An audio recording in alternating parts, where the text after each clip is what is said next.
నా పేరు విశ్వ సేతునాథ్ రెడ్డి. సో మేము సైంటిఫిక్ మెథడ్ ద్వారా బోర్ పాయింట్ సర్వే చేస్తామండి. సో ఈరోజు వచ్చేసి నంద్యాల జిల్లా దగ్గర గడివేముల అనే ఊరికి సర్వేకి రావడం జరిగిందండి. సో రైతులు ఏం చేస్తున్నారంటే ఏదన్నా ఒక జబ్బు వస్తే ఆ వ్యాధి ఏందని తెలియకుండా ఏదో ఒక మాత్రలు వేసుకుంటారు.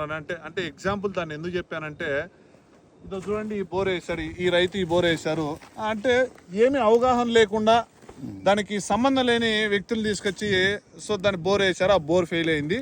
సో ఈ రైతుని అడిగి మనం తెలుసుకుందాము, ఆయన పడే వేదన అనేది ఎలా ఉంటుంది అనేది మనమే ఒకసారి ఆయన దగ్గర నుంచి తెలుసుకుందాము. నమస్తే అన్న. గట్టిగా మాట్లాడు.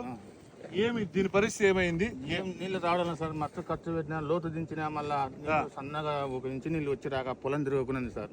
మళ్ళా మంచి వాళ్ళతో చూపించుకొని వేసుకున్నాం అనుకున్నా సార్. ఓకే, అంటే నువ్వు ముందు ఎట్లా చూపించినా? యాప్లతో చూపించింది సార్. యాప్లతో చూపించినావు. నీళ్లు ఖచ్చితంగా పడతాయన్నారు. పోనీ మీరు అడిగినారా? డబ్బులు తీసుకున్నారు, నాకు ఉన్నాయా లేదని మీరు అడిగినారా?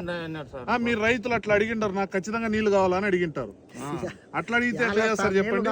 మీరు ఎవరికన్నా ఒక 10 రూపాయలు, సరే మీరు ఎవరినైనా పిలిపించండి, వంకాయ సరే ఎవరినైనా పిలిపించండి, వాళ్ళు మనం తప్పు పడ్డం లేదు. అయితే పిలిపించిన వ్యక్తిని, అయ్యా నువ్వు 10 రూపాయలు డబ్బులు తీసుకున్నా, మా దాంట్లో నీళ్లు ఉన్నాయా లేదా అని కరెక్ట్గా చెప్పండి అని మీరు ఆ వ్యక్తితో మీరు మాట్లాడితే, సరే అవతల వాళ్ళు చూసి చెప్తారు, నువ్వు వచ్చినప్పటి నుంచి నా దాంట్లో నీళ్ళు ఉన్నాయంటే డబ్బులు ఇస్తారు, నీళ్ళు ఉన్నాయంటే డబ్బులు ఇస్తా అంటే, సో వాళ్ళు కూడా ఏమవుతుందంటే నీ దాంట్లో నీళ్ళు ఉన్నాయని చెప్పేసి డబ్బులు తీసుకుని వెళ్ళిపోతారు. నష్టపోయేది ఎవరు? రైతులు నష్టపోతారు. సో దయచేసి మీరు ఏం చేస్తారంటే, సరే ఎవరినైనా పిలిపించుకోండి, ఏమన్నా చేయండి. మీరు వచ్చిన వ్యక్తితో మీరు డబ్బులు అడుగుతున్నారు, నేను డబ్బులు ఇస్తాను. సో దేవుళ్ళు ఏం కాదు కదా, నేనైనా సరే మీరైనా సరే ఎవరైనా సరే ఉన్నాయంటే ఉన్నాయని చెప్తారు. బయట నుంచి అయితే తీసుకొచ్చేది పెట్టలేం కదా. సో వచ్చిన వ్యక్తి మీరు ఏం చేస్తారంటే అడిగిన డబ్బులు వాళ్ళకి ఇచ్చేసి ఉన్న వాస్తవం తెలుసుకోండి. వాడు ఉన్న వాస్తవం చెప్తాడు. సో ఉన్న వాస్తవం చెప్తే ఎంత ఖర్చు ఎంత వచ్చింది దీనికి? ₹1,00,000 ఖర్చు వచ్చింది సార్. ₹1,00,000 పైన వచ్చింది సార్. మోటార్ ₹1,00,000 ఖర్చు వచ్చింది. ₹1,00,000 వచ్చింది సార్. 2 లక్షలు అనవసరంగా. 2 లక్షలు పెట్టుబడి పెట్టాను సార్. ఇంకా నీళ్ళు లేవు, లాస్ట్ నీళ్ళు లేవు, కరెంట్ ఉంది, మోటార్ ఉంది, అన్ని ఉన్నాయి. సన్నగా పోతుంది అట్టంగా. ఇప్పుడు మంచి సైన్స్ చూపించుకున్నామని ఆశతో చూపించుకుంటున్నా సార్. చేను పండించుకోవాలని. మంచిగా నీ పొలం అంతా తిరిగినావా?